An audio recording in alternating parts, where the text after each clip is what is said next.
In a school in a modern city, several students sit in their class as one of their classes finishes. They talk to each other and discuss as young teens should do. But among these children is a young boy, Yuki, with hair covering one of his eyes. He is alone, and no one in the class is interested in speaking with him or making friends with him. It doesn't seem like the boy is also interested in being with them, as he appears content in his solitude. His solitude is destroyed when his childhood friend Yuhi comes to sit at the seat in front of him. Yuhi tries to play with him and make him play or talk with her. He is not interested in having that type of conversation. So instead of forcing her to leave, he tells her she has to go because the way she keeps coming to him, their classmates keep spreading stupid rumors about them. The only way she can curb the rumors they're spreading about them is if she stops talking to him, and he has told her repeatedly to stop. She doesn't care about any random rumors. He is her friend, and that's all that matters to her. She tells him that she doesn't have any reason to think about the rumor mongers, and no matter what they say, he remains her childhood friend, and she can't ignore him because she thinks anyone will get angry at her or spread rumors. She is disturbing his silent time, and he really wants her to go, so he convinces her otherwise. He tells her that she has to leave because even if she doesn't care about the rumors, the people who are spreading the rumors do care. All his words fall on deaf ears. She keeps trying to be close to him, and she even uses her hands to remove the hair covering one of his eyes. She tells him that he has grown bigger, and his growth is rapid. She claims his hair has covered his eyes, and she wants to help him trim his hair so he can see better. He doesn't give her any response at first. He looks by the glass window in the class and sees his eyes. And he remembers his past world. She speaks to him again, and since he realizes she is hell-bent on what she wants to do for him, he tells her he will allow her to trim the hair. He looks out the window again and he wonders if the war in his past life has ended and if they aren't still fighting wars. Yuki was born first in modern life, then reincarnated into another life to end the war that is happening there. And due to an accident, he dies again and gets another chance at reincarnation. But this time, he returns to his initial life as a kid and with another body and face features. Just as he thinks of his past world, a magic circle activates. The circle starts from the middle of the class until it gets to the end of the class. And suddenly, the kids find themselves on an empty field. While the other students are confused about what is happening to them, it doesn't seem like Yuki is confused. He claims he knows its magical power. The other students in his class wonder if they weren't just in class a few moments ago. How come they are now in an empty field in another world? Their time for thoughtless assumptions elapses when they all hear sounds, and they feel the impact of the terrible sounds. The sounds already notify them that something crazy is happening, so they look ahead and see giant golems. For school students, that's overstretching their strength and ability. They are terrified, and to them, the only way for them to avoid the doom that is in front of them is by running. One of the students advises his colleagues that the only thing they can do is to run, and that seems like the best advice. They all run away except Yuki. Why should he run though? He knows the extent of his magic capability, and he knows how strong he is. The golems come nearer to him, and one of them attempts to hit him with the metal hammer in his hand. But Yuhi, in her self-righteous, good, friendly nature, jumps in to save him.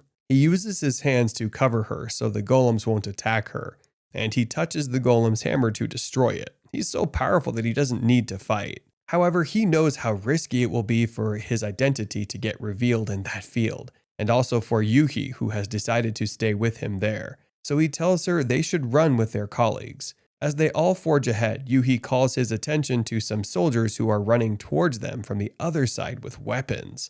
The soldiers attack the golems while the students hide behind the tree. One of the king's knights, Elka, arrives. She tells them they aren't safe on the battlefield and should hide from attacks. She says she will order the knights to take them to the palace for safety with her colleague, who is the captain of the squad. Glain commands the other knights that they should forge at the monsters. While Glain and the knights fight with swords, Elka uses magic. She summons weapons from the sky to hit the monsters, and the firing squad also rains fire. The students are amazed at this free movie trick they are watching live. They wonder why the squad is that strong. Eventually, the students are taken to the palace. They arrive at the kingdom of Destinia, and the king addresses them with his princess. He tells them that their kingdom is going through war, and they went through the same thing about 5 years ago. His daughter chips in. She tells them that 5 years ago, when they were going through the same war, an alien arrived at their city and helped them win the war. And this time around, they have also appeared. The kingdom is sure it can't be a coincidence, so they have every reason to believe the hero is among them. Because of that, they won't be able to allow them to go, and they have to keep training at the palace to awaken their powers. Warrior, hero, power? That sounds like Mission Impossible to the young kids. They have never fought before, so why should they fight a monster as their first opponent?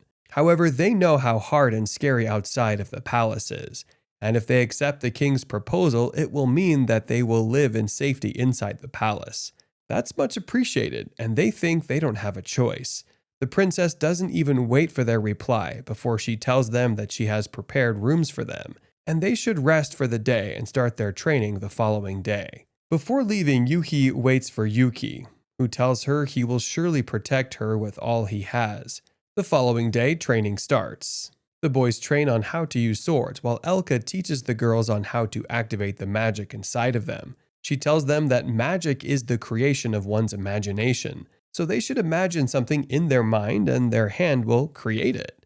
Yuhi tries it, and she can call fire. Yuki looks at her from afar and says she is talented. Yuki wanders around the palace without training, and he mistakenly comes in contact with Elka. Elka is angry at him for leaving his training ground, and to make matters worse, he calls Elka by her name without adding any prefix. Elka wonders where he gets that audacity, and he tells her that any respective prefix that she wants him to add to her name, she should just add it herself. She tells him that he is awfully comfortable in an alien kingdom. And not only that, he has the stupid pride and behavior of their former hero, who didn't respect anyone and speak with arrogance. She orders him to return to training, and when he refuses, she tries to hit him, and he says he would like to fight against her. As she attacks him, he dodges it, and he hits her by the back, and her sword falls. She knows that feeling, and only their former hero, Setsu, can do such. She immediately recognizes him as Setsu, and she bows to him. He asks if she will remain like that, and she remembers that she is meant to bend as a chair for him to sit. He sits on her back, and Glain arrives. She tells Glain that Setsu is back, and seeing how she is with the boy, Glain has no other reason to doubt her. They go to announce this to the magic researcher, Tia, but she says she knows already. She tells him that no matter how his body changes, she will always recognize his power. Anyways, he is back to them as he has promised. He thinks about how he left them and says they all could have died. They have questions for him, so they leave the room to an open space to talk. Elka asks him how he got reincarnated into their world again and how he had died. He remembers that he was fighting against Toma, the mage who corrupted the monsters in the first war, and made them fight against humans. The fight got severe, and a magic circle covered them, and suddenly he disappeared. He tells them he doesn't know exactly what has happened, and he doesn't know how to describe it. Irrespective of that, he is sure he has been brought back to this world to protect them again. Elka quotes the princess's words that the summoning of the students is definitely not a coincidence. He asks them if they know if Toma is alive, and they tell him that after he goes missing, they can no longer find Toma too. They start a search team to find both Toma and him, but they fail. Since he's still alive, there is a great possibility that Toma is also alive, and they feel the air around the monsters show that they are being corrupted. And the only way to stop that fight has to be to find Toma and kill him this time around. The king calls for Glain. As he goes to attend a meeting with the king and the other ministers, the king says that they aren't at the point where they should try to maintain peace with the monsters, since the monsters wage war at them. Then he will declare war against the monsters. Glain objects. He says that the representatives they have sent to the monsters haven't arrived, and they should wait. But the princess says they have tried peace motions before, but it doesn't work, and she believes that the fact that aliens have been summoned into their world again means they are on the side of good and they will win.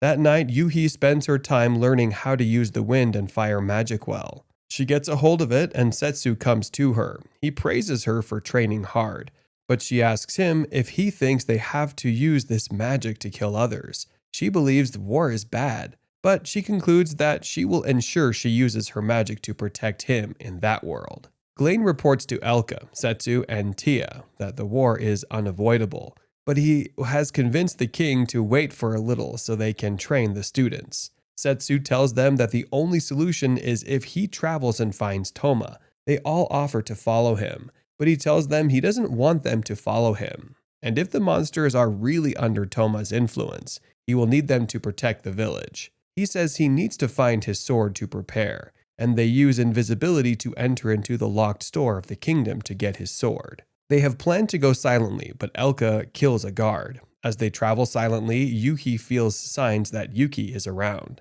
They hide the guard's corpse, and they hope the soldiers won't find it early. He gets to his sword, Koromaru, and he takes it. They realize that the corpse has been found, and the soldiers are looking for the perpetrator. So Tia and Glain go to distract the soldiers, leaving Elka to see Setsu off. As Setsu is about to leave, Yuhi finds him. She runs to him, asking him where he's going, and he reluctantly explains to her that this is the second time he has been summoned to that world, and he has to fight Toma. He says it's his destiny, but she asks to follow him.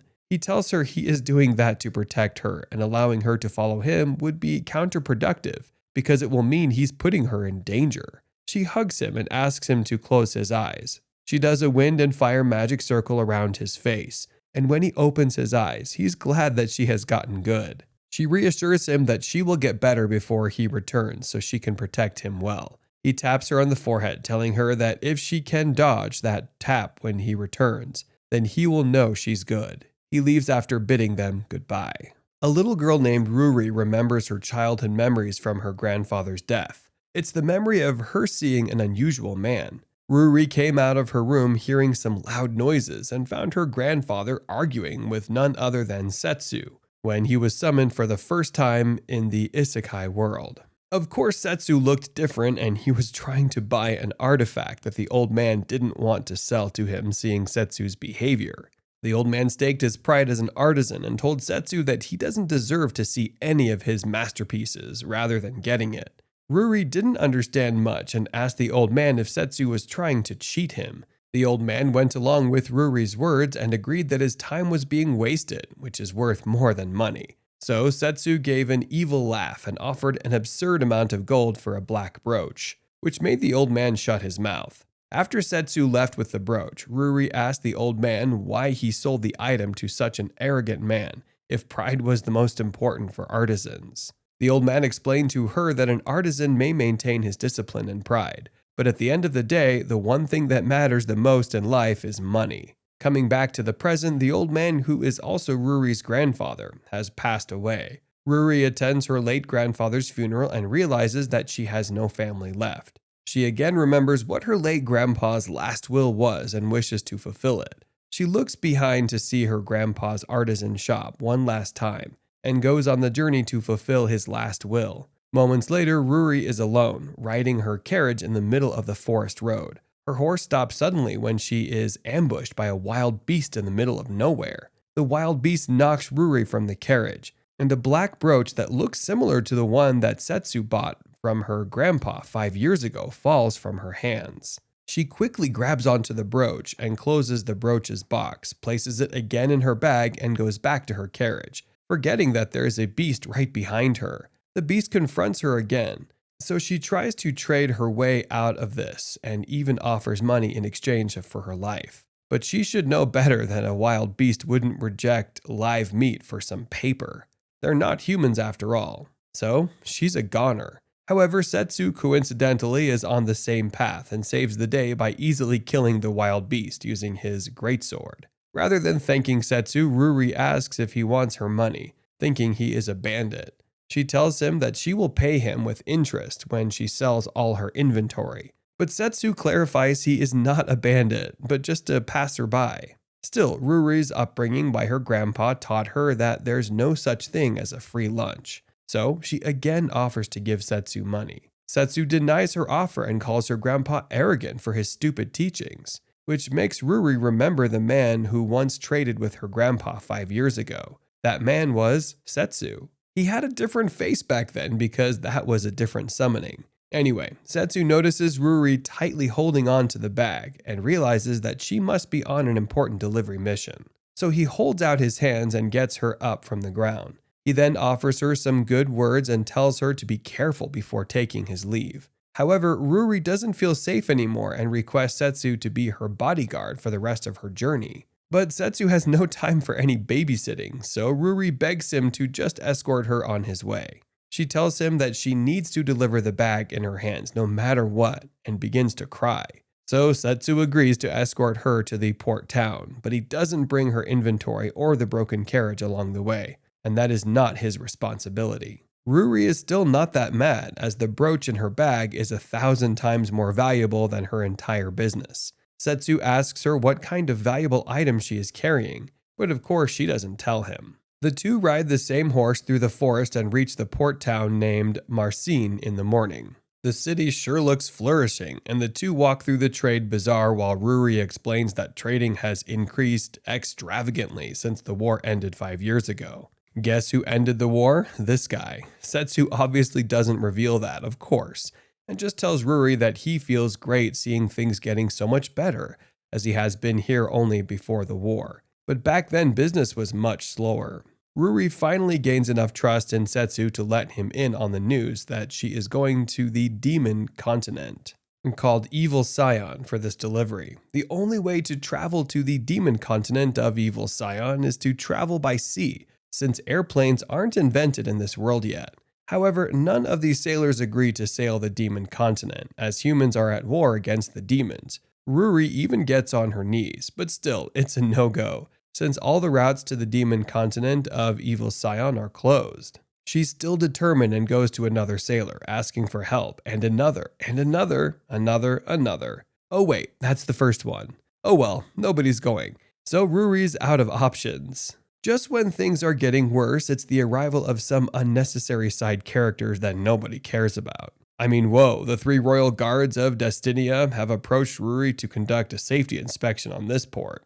Ruri tells the guards that she is a merchant and shows them her papers. The guards mock her for being a greedy merchant, trying to do business in the state of a national emergency, and one of them even makes a misogynistic remark. Still, Ruri remains calm and thanks the guards for their service in these desperate times. However, the guards aren't going to let her go that easily and ask her to see what's in her bag. She tells them that something very valuable is in it and that she cannot show it. But that just encourages the royal guards even more, and they decide to confiscate the bag from her. Setsu has enough of this nonsense and steps in asking for the guards' permission papers for going through everyone's things in broad daylight. He introduces himself as Ruri's bodyguard and even draws his great sword against the royal guards. But seeing that the crowds are gathering and this is getting unnecessary attention, the royal guards leave and only give a verbal warning. Ruri thanks Setsu for being so helpful and even hugs him, all the while a mysterious figure underwater eavesdrops on them. Later in the evening, Ruri treats Setsu with her homemade sandwiches and both compliment each other for keeping their composure earlier with the guards. Ruri asks how Setsu knew that the royal guards needed permission papers to inspect stuffed goods. So Setsu explains that only the troops with a special insignia can question civilians, which the guards didn't have. Of course, he knows all this information because of his old comrade, Glaine, who wouldn't stop bragging about the rules and regulations of the royal guards. Now that all the ships are out of service, Ruri plans to search the whole town for someone who will take her to the demon continent of Evil Scion. She decides that if she fails to find anyone, she will buy her own ship, even though that will put her in generations of debt. She must do it to fulfill her late grandpa's final will. Setsu empathizes with her and proposes another simpler idea. He reveals that he is also heading to the demon continent of Evil Scion, and he will take her with him for free, but on one condition. She must stay with him in a hotel for the night. That's just sus. But before the entire anime gets cancelled, Setsu explains that he only feels concern for Ruri since he has been going around town restlessly all day. That's why he feels she should get a good night's sleep in an inn. Ruri thanks Setsu for being so considerate and accepts his offer if only they split the hotel bill. The two reserve a room for the night, and after taking a great shower, Setsu tells Ruri that it's her turn to freshen up. Before Ruri heads into the shower, she hands Setsu the box to protect it, and tells him that her grandpa gave her the very last job to deliver this box. She shows him what's inside the box, and Setsu becomes surprised seeing the black brooch here. But before he can say anything about it, Ruri decides to tell Setsu more about her grandpa.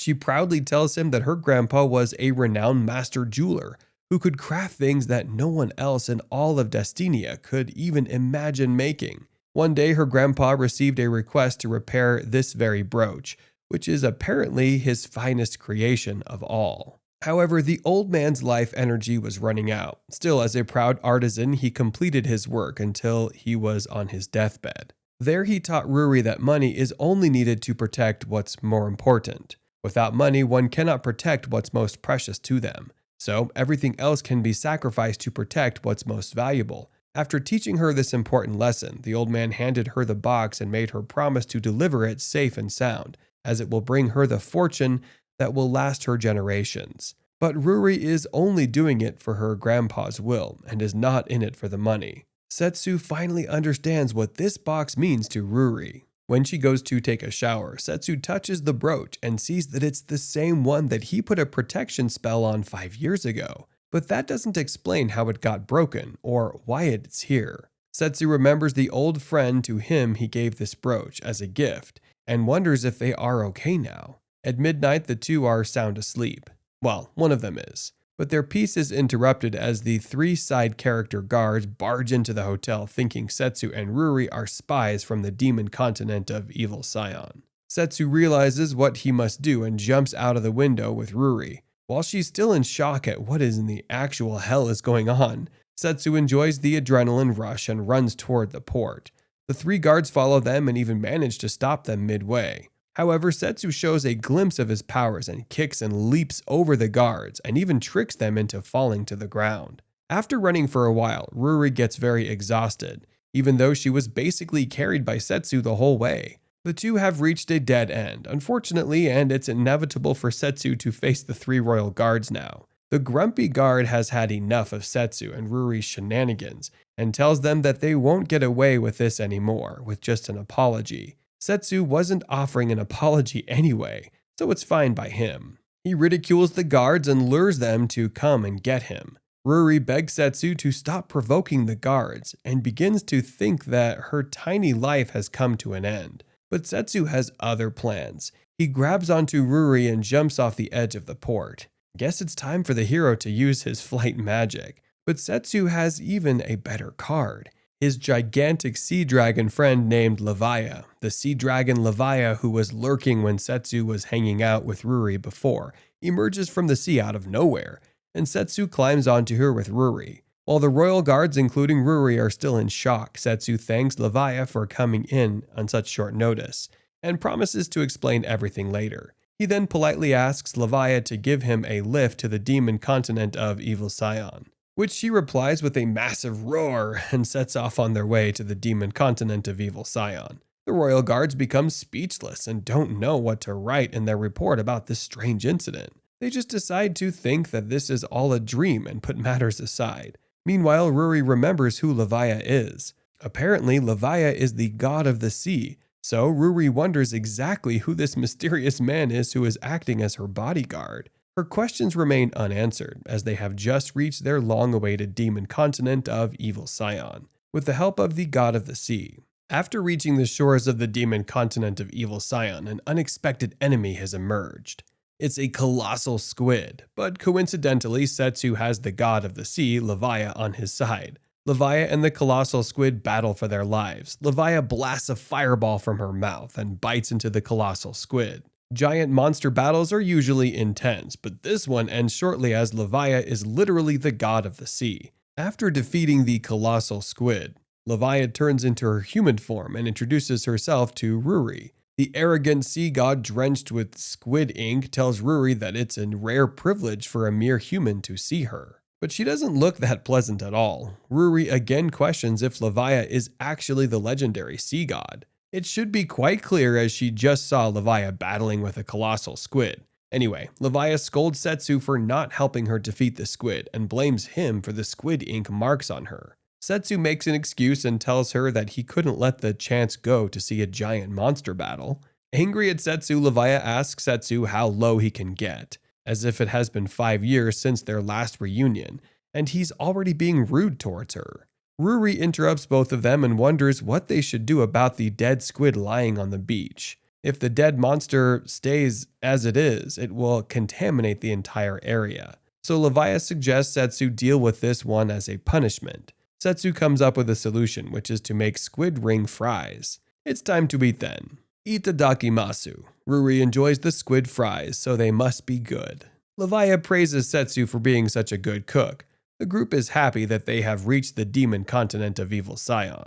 But this is just the beginning of their journey. Leviah points at the demon's fishing village named Volzi behind them over there in the forest. On the other side of the mountain is the castle of this continent's demon lord called the Evil Barrow. Ruri reveals that she is actually delivering the brooch to a person named Disaster Saren. Leviah discloses that she also knows Disaster Saren. But after seeing Ruri shocked, Leviah realizes that Ruri doesn't know who Disaster actually is. So she reveals to her that the package she is delivering is for the demon lord of Evil Barrow, Disaster. Listening to this, Ruri's soul leaves her body. Rest in peace. Anyway, Leviah's job of transportation is done, so she takes her leave before telling the two to travel on land from now on. Setsu asks Leviah why she's not coming with them. He insists that she stay, as he hasn't seen her in forever. Setsu adds that he hasn't met Disaster as well, which pisses off Leviah.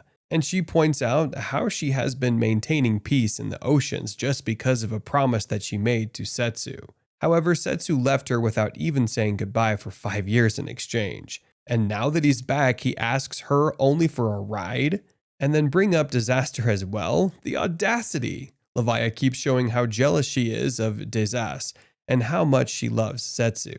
But Setsu's a blockhead who understands nothing. Their argument ends up interrupted by some demon village kids who blame Setsu for arguing with his wife. The kids remind Setsu that it's a man's job to apologize no matter what. Setsu has had enough lectures today, so he shoves this children's mouth with his freshly made squid rings.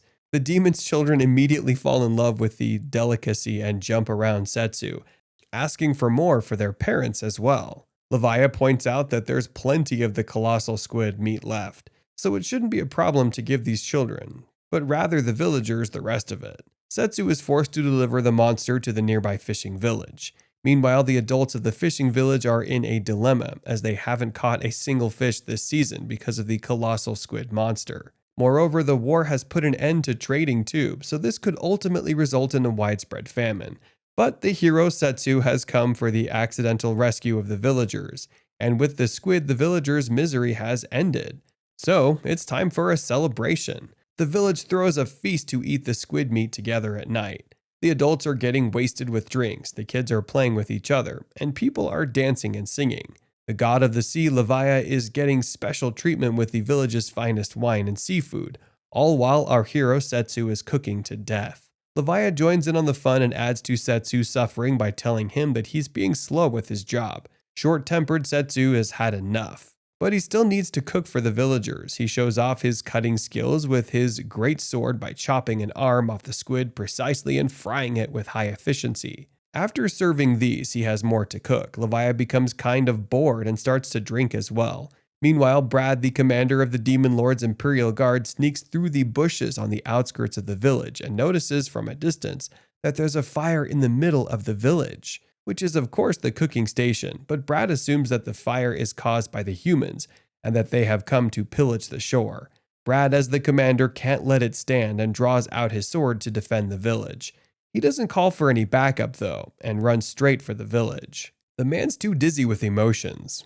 With the feast finally over, everyone's dead asleep except Leviah. She casually looks for Setsu and finds Ruri drunk as well. Just by drinking orange juice, Ruri wants to chat a little, so Leviah sits down with her. Ruri asks how she knows Setsu and how they are both friends with the Demon Lord. Leviah clearly remembers how she and Setsu met the first time. Setsu, being as arrogant as he is, tried to cut through her territory without her permission 5 years ago. So, of course, she battled against him to protect her territory. She was defeated by Setsu, and he offered her to join forces with him to stop the war between humans and demons. And after that, Leviah was dragged everywhere along with Setsu until one day he vanished without any warnings. Leviah corrects herself and mentions that she was actually in a wild rage because of the war, and Setsu silenced her with a single hit. Ruri becomes mesmerized with the story and figures Leviah must have introduced Setsu to the Demon Lord as he is a nobody. Leviah gets confused and asks Ruri if Setsu is not well known in Destinia as a hero. Ruri confirms with Leviah that Setsu is the legendary hero who made peace between all the rulers and brought an end to the war.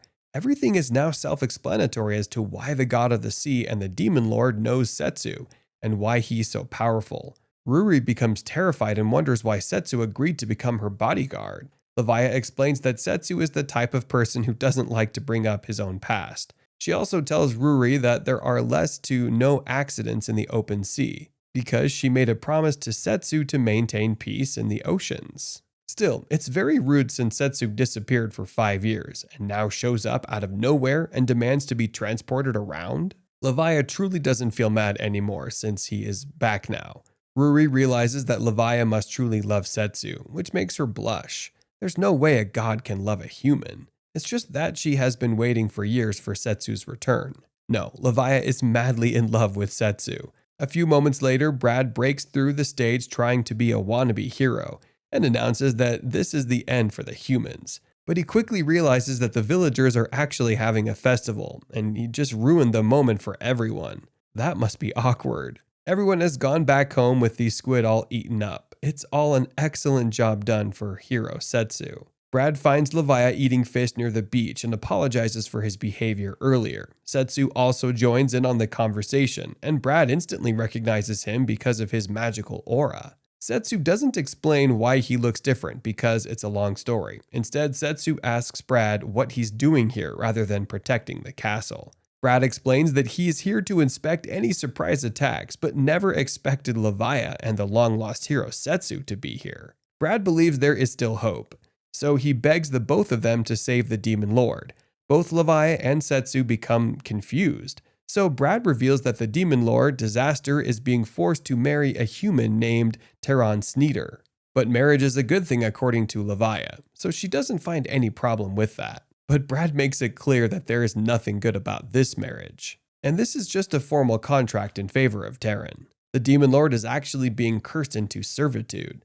But Setsu knows that Disaster is powerful enough to break through such a flimsy spell. Brad further explains that Teron actually came prepared and offered Disaster a collar with a powerful curse on it. It's a curse too powerful for even the Demon Lord to break through. Brad reveals that a month ago the human continent suddenly attacked the demon continent of Evil Scion. That's why they are at war once again. However, Setsu knows that the demons have started the war. Brad further discloses that giant armored human troops attacked a village by the coast and were flying Destinia's flag. The Demon Lord army tried to drive them back, but they came back again and again. Even Disaster herself sent an envoy to the human continent, but nothing ever came back. Brad explains that the Demon Lord doesn't wish to go to war again because of the promise she made to Setsu 5 years ago. And Teron Sneeder stepped in on the right moment to take advantage of her, on her vulnerable moment. So basically, Teron Sneeder claimed to Disaster that he can stop the war. In exchange,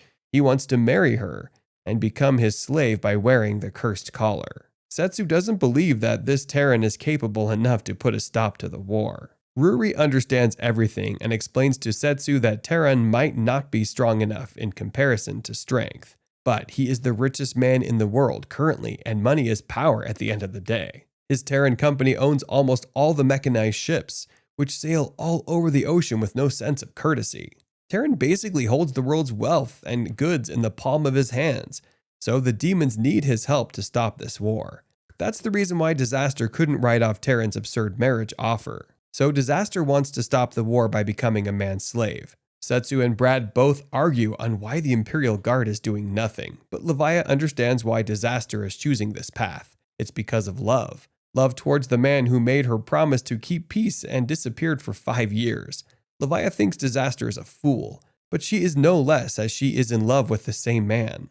Leviah gets up, realizing that they need to put a stop to this marriage, and looks afar at the evil Barrow Castle. Moments later, Leviah and Setsu run through the forest together, while Leviah tries her best to catch up with Setsu. They jump from the edge of a waterfall together and find themselves together on a familiar route. Setsu remembers the route and reminds Leviah that this is the same route that they once used to raid the Evil Barrow Castle. Their path blocked by some wild beasts, so Leviah takes pleasure to kill off the beasts using her magical abilities.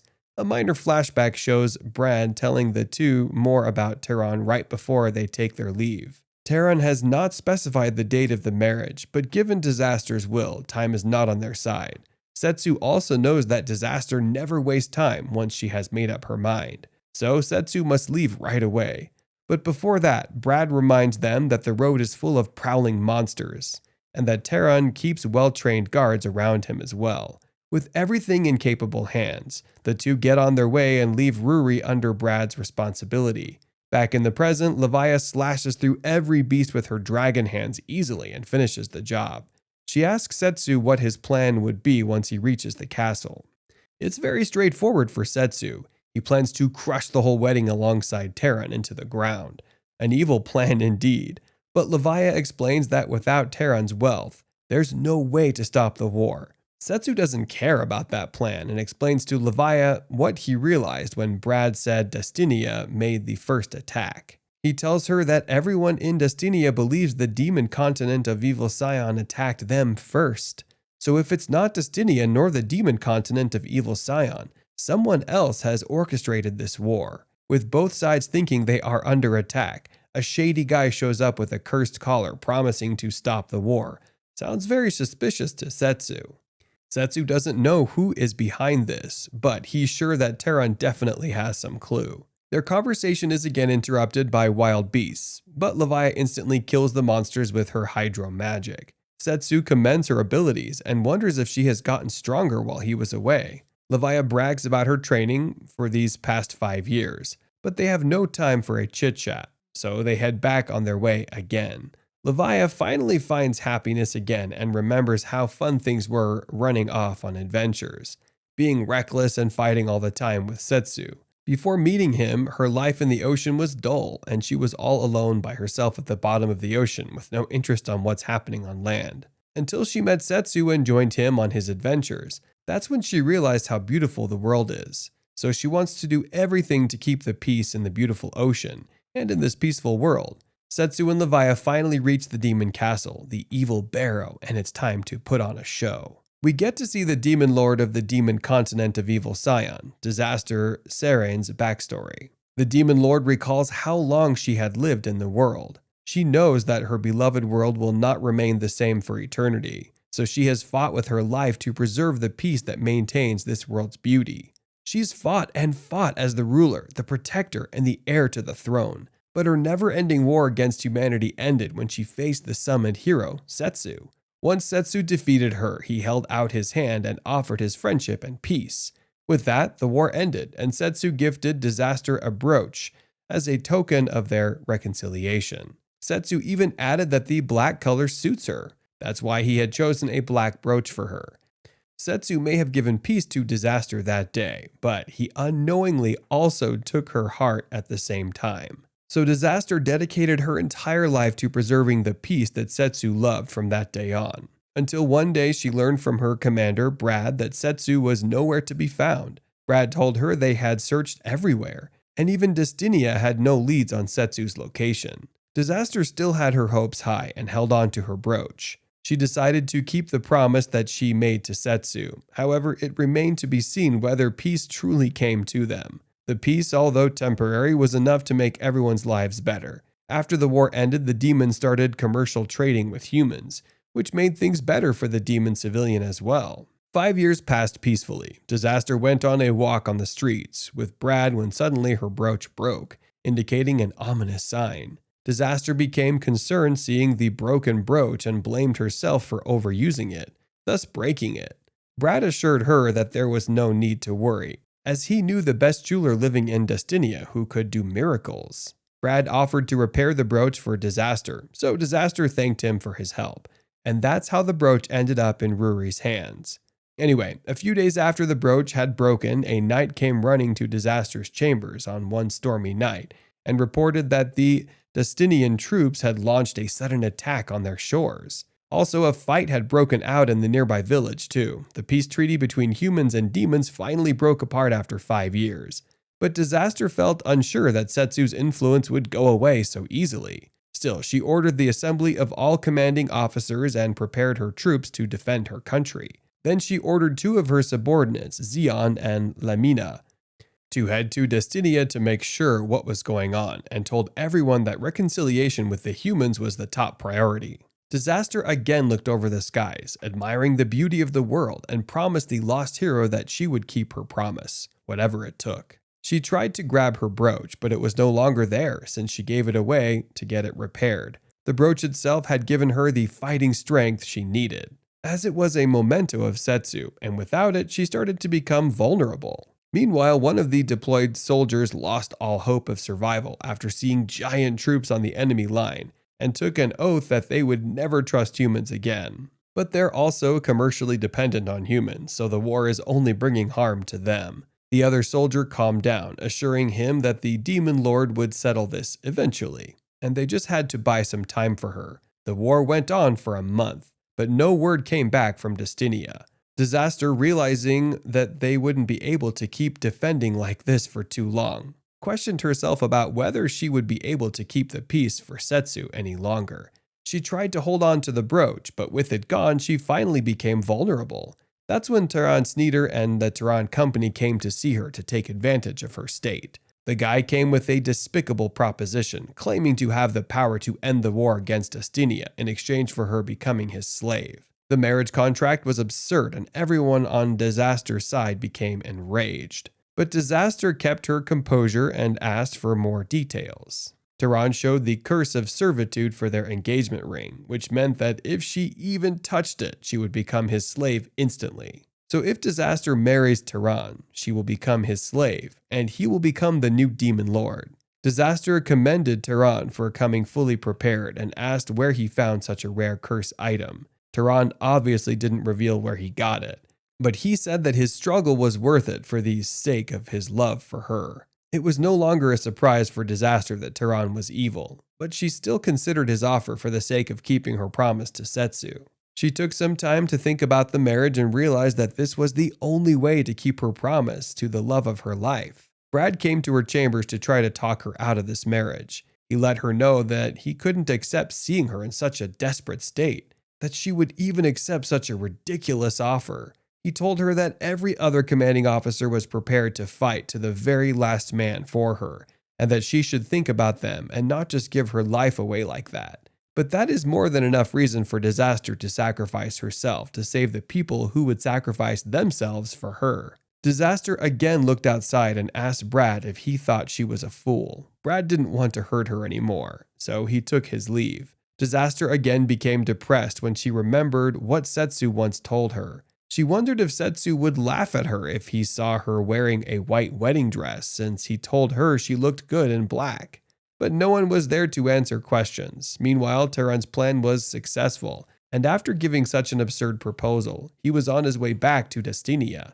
In his carriage, however, was a mysterious figure. Tehran told the mysterious figure how easily Disaster was swayed, and considered himself lucky to be a part of this sketchy plot. With Disaster now in the trap, Tehran ensured the mysterious figure that the demon continent of Evil Scion was as good as his already. Tehran, as a businessman, proposed to the mystery man to discharge their soldiers from the battlefield, as they have achieved their goal of conquering the demon continent, and he also wants to save his money. But the mystery man declined the idea. He told Tehran that continuing the war was the will of the one he served and gave an evil laugh. Now back to the present, it's the day of the wedding. Everyone's present at the church, waiting for the bride to come, including the mysterious figure.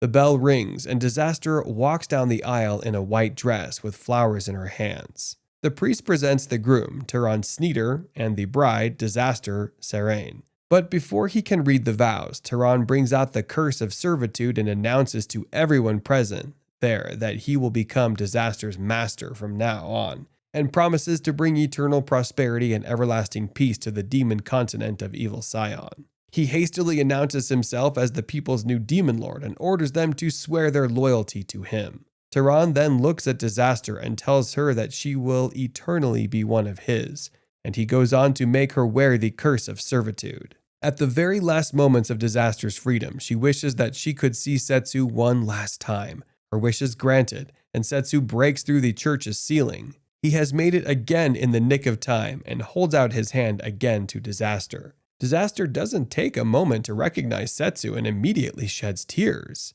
Ruri sees the explosion at the church from a distant mountain and realizes that it must be Setsu. So she heads there with Brad to join in on the fun. Tehran loses it as the best day of his life is ruined by Setsu, and he asks his henchmen to take him down. Levaya also shows up and knocks down the enemies with her hydro magic. She takes a moment to tell Disaster that white doesn't suit her. That's just mean. Anyway, the mysterious figure's plot has been ruined. So he teleports in front of Setsu and uses shadow magic on Levaya to petrify her in the air.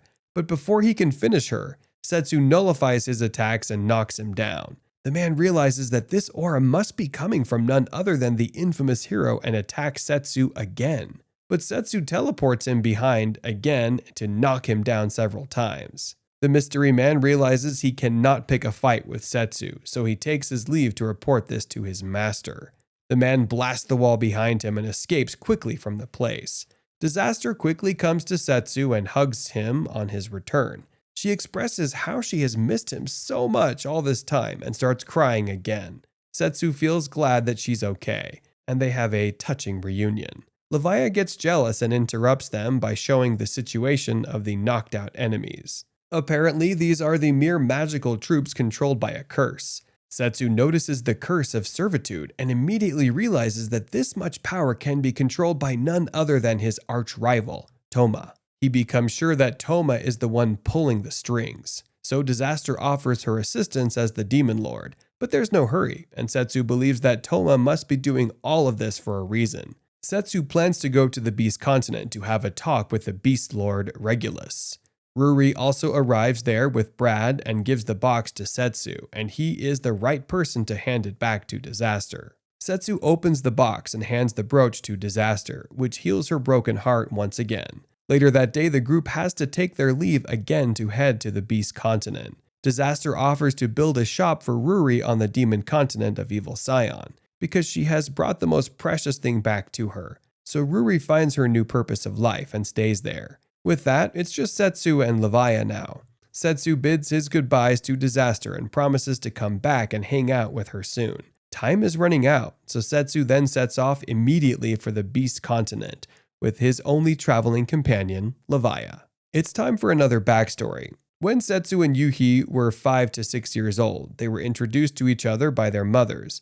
Yuhi tried acting friendly at first and asked Setsu if he wanted to play with her, but Setsu showed no interest whatsoever. So obviously the first impression between them was very pale. Yuhi knew that Setsu wasn't the best social person, but she still tried a lot to befriend him. Since they lived really close to each other, Yuhi made sure that she spent a lot of time with Setsu. They played house with each other, ate together, and studied together. And in the blink of an eye, both of them grew up to be teenagers. In all these years, Yuhi didn't take time to realize how kind-hearted Setsu was, and began to fall in love with him. Jumping to their recent teenage years, both of them are coming back home from school. Yuhi sees a poster of a summoner course and wonders if she needs to participate in that in order to get into the same school as Setsu, which implies that Setsu is way smarter than her. Setsu opposes her plan and tells her that she should just try for an easier school. He explains that there is no need to go through anything painful just to get to the same school he's going to.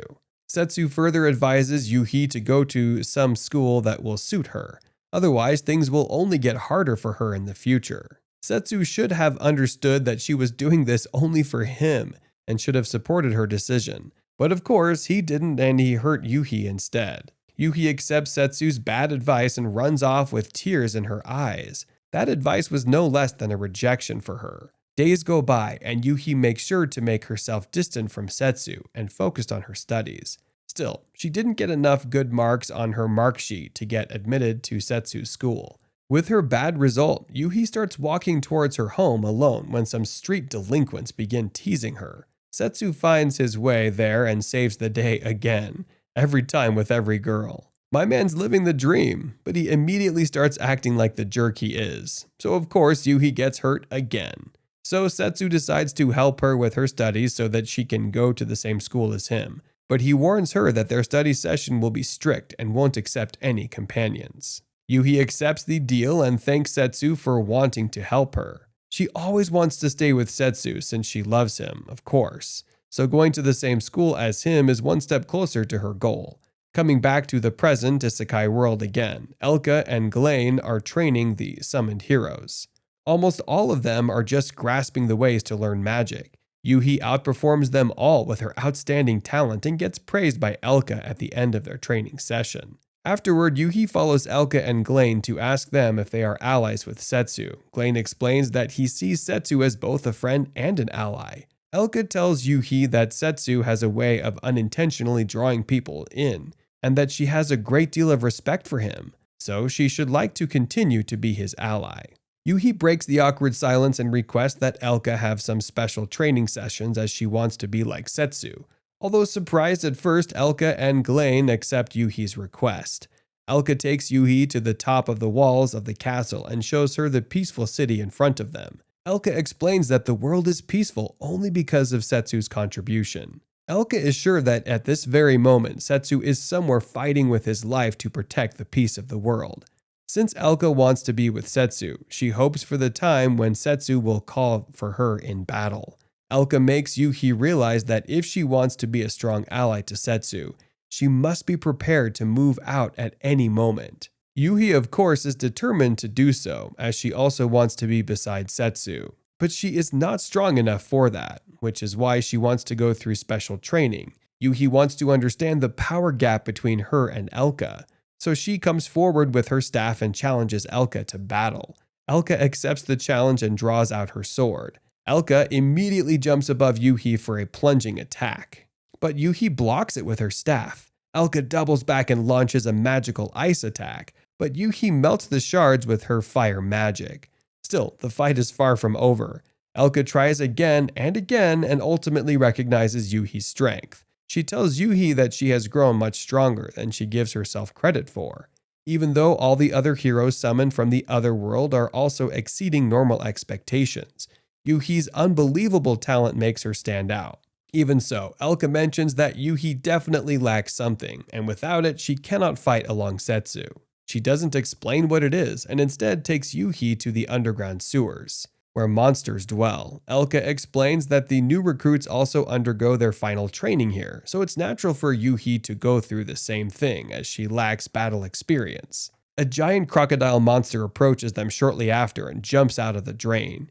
Yuhi becomes scared and stands still in shock. So Elka gives her the push to fight and promises that she has enough in her to defeat the crocodile. Yuhi trusts Elka's words and launches a flamethrower attack with her staff, which burns the crocodile monster.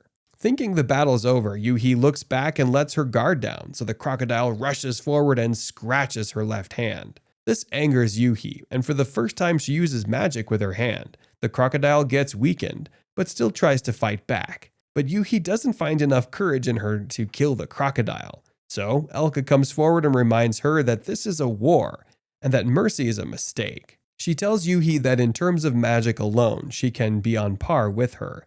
But if she chooses to spare anyone, she's actually weaker than anyone else. Because the enemy will definitely go for the kill. She will lose her loved ones for sparing an enemy. So to protect those Yuhi loves, she must fight and take the enemy's life. Elka finally reveals that Yuhi lacks the determination to take his own life. Yuhi understands what Elka means and remembers the battlefield that she saw firsthand when she was teleported to this isekai world. There was fighting, killing, and dead bodies everywhere, but at the same time Setsu was beside her. Elka finishes the job and kills the crocodile. The crocodile's blood splashes on her, but she shows no emotion and leaves the place without saying a word. Yuhi realizes what she must do in the near future and takes her time to grasp things. Later in Yuhi's room, another one of Setsu's comrades, Tia, comes to heal Yuhi's wounds. The scratches on Yuhi's hands immediately disappear as Tia uses her healing powers on her. Yuhi thanks Tia and at the same time apologizes to her for the trouble. Tia blames Elka for dragging a rookie into a real battle and wonders what she's actually thinking. Yuhi explains that she is the one to blame, as she asked Elka to do it. Tia realizes that Yuhi must be doing this for Setsu and tells her that she is definitely one of them, because each and every ally of Setsu goes through harsh things just to make him happy. Tia takes a seat and tells Yuhi that no one knows how Setsu is in the other world, but she has seen the way Setsu looks at Yuhi, and that look is no different than the way he looks at all the other allies of his. So Tia understands why Elka did this to her. Tia explains that Elka is only being hard on her because she sees her as one of them. Tia asks Yuhi why she wants to be with Setsu so badly. She tells her that Setsu is surrounded by all sorts of dangers all the time, so it's better to be away from him and away from danger. But Yuhi explains that Setsu has always been there for her and has saved her several times, so she wants to return the favor and help him. Tia understands Yuhi's feelings and cheers for her. She takes her leave and sees Elka eavesdropping on them.